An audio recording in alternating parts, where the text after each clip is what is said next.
বাংলাদেশের সর্ববৃহৎ দল, তাদেরকে বাদ দিয়ে বর্তমান সরকার কোনো সিদ্ধান্ত নিতে পারবে না, এই ধরনের আত্মবিশ্বাস তাদের মধ্যে তৈরি হয়েছিল। তারা ভাবছিল যে এর বাইরে কিছুই হবে না।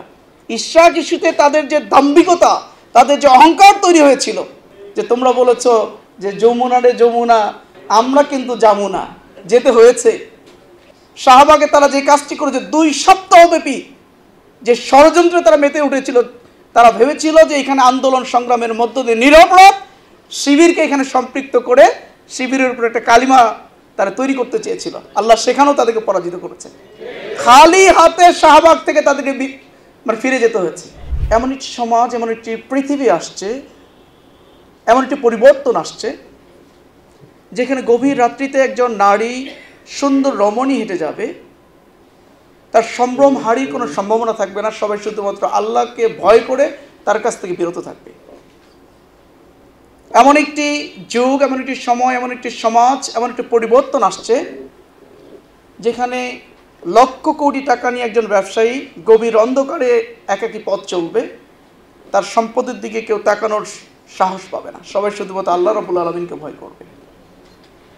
এমন একটি যুগ আসছে, এমন একটি সমাজ আসছে, এমন একটি পরিবর্তন খুব অল্প সময়ের মধ্যে হতে যাচ্ছে, যেখানে আর কোনো অন্যায় থাকবে না, জুলুম থাকবে না, নির্যাতন থাকবে না, সুদ থাকবে না, ঘুষ থাকবে না, ব্যভিচার থাকবে না, চাঁদাবাজি থাকবে না, টেন্ডারবাজি থাকবে না। একটা নিরাপদ সুন্দর একটা পরিবেশ তৈরি হবে। আমরা সেই দেখানো পথ অনুসরণ করি বাংলাদেশ জামায়াত ইসলামী সেই ধরনের একটি সমাজ, সেই ধরনের একটি বাংলাদেশ, সেই ধরনের পৃথিবীর স্বপ্ন দেখছে। এবং সেই পৃথিবীর জন্য, সেই সমাজের জন্য, সেই বাংলাদেশের জন্য এমন একদল নেতৃত্ব প্রয়োজন যারা এই কাজটি করবেন। সেই নেতৃত্ব হলো সৎ, যোগ্য, দেশপ্রেমিক এবং খোদাভীরু নেতৃত্ব। যখন আমরা সমাজ এবং রাষ্ট্রের সকল সেক্টরে আমরা যখন সৎ, দক্ষ, দেশপ্রেমিক এবং খোদাভীরু নেতৃত্ব আমরা যখন সাপ্লাই দিতে পারবো, তখন এই নেতৃত্বই আমাদের সেই স্বপ্ন বাস্তবায়নে আমাদের এগিয়ে নিয়ে যাবে ইনশাআল্লাহ। আল্লাহ আমাদের তৌফিক দান করুন এবং সেই ধরনের সমাজ, সেই ধরনের বাংলাদেশ দেখার তৌফিক আল্লাহ যেন আমাদেরকে দান করেন। সেই দিকেই আমরা যাচ্ছি ইনশাআল্লাহ। বিগত 16 বছর যে জুলুম, নির্যাতনের স্টিম রোলার আমাদের উপরে গেছে,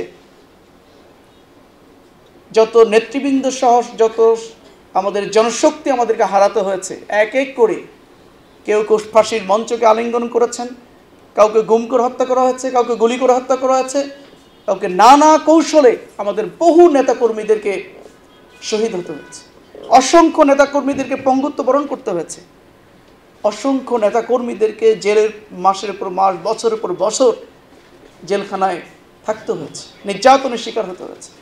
অনেক ভাইরা এখনও গুম অবস্থায় আছে, জানি না আমরা তারা কি অবস্থায় আছে, তারা শহীদ হয়ে গেছে নাকি গাজী হয়ে আছেন, এখনও তাদের সম্পর্কে সুনির্দিষ্টভাবে আমরা বলতে পারছি না।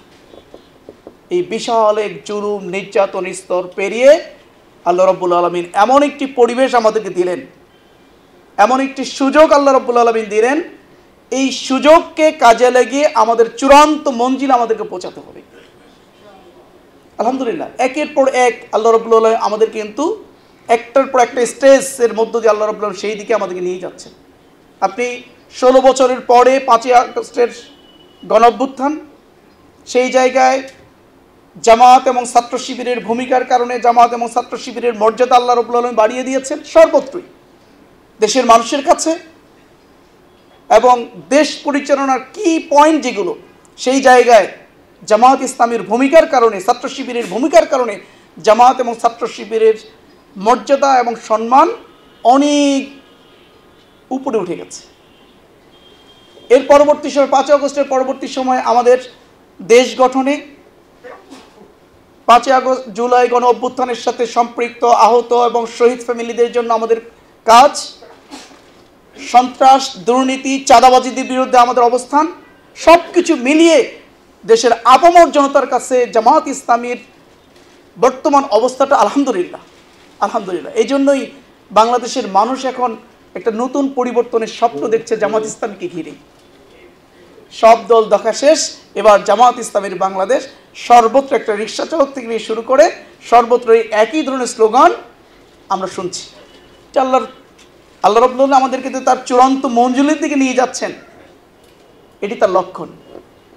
দেখুন, অন্যায়ভাবে আমাদের নিবন্ধন কেড়ে নেওয়া হয়েছিল, আল্লাহ রাব্বুল আলামিন সেই নিবন্ধন আমাদেরকে ফিরিয়ে দিয়েছেন।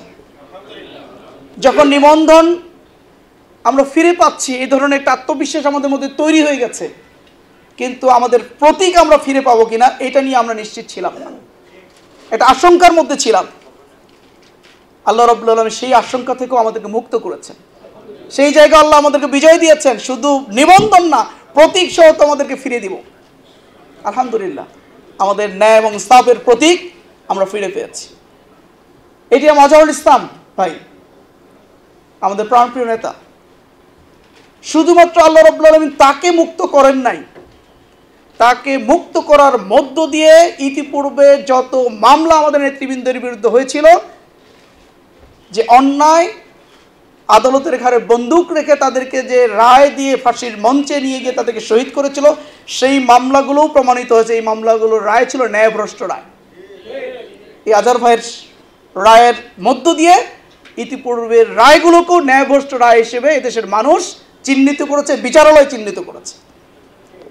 একের পর এক এইভাবে আল্লাহ রাব্বুল আলামিন এই সংগঠনের মর্যাদা সম্মান বাড়িয়ে দিচ্ছেন এবং আমাদের চূড়ান্ত লক্ষ্যের দিকে আমাদের এগিয়ে নিচ্ছে।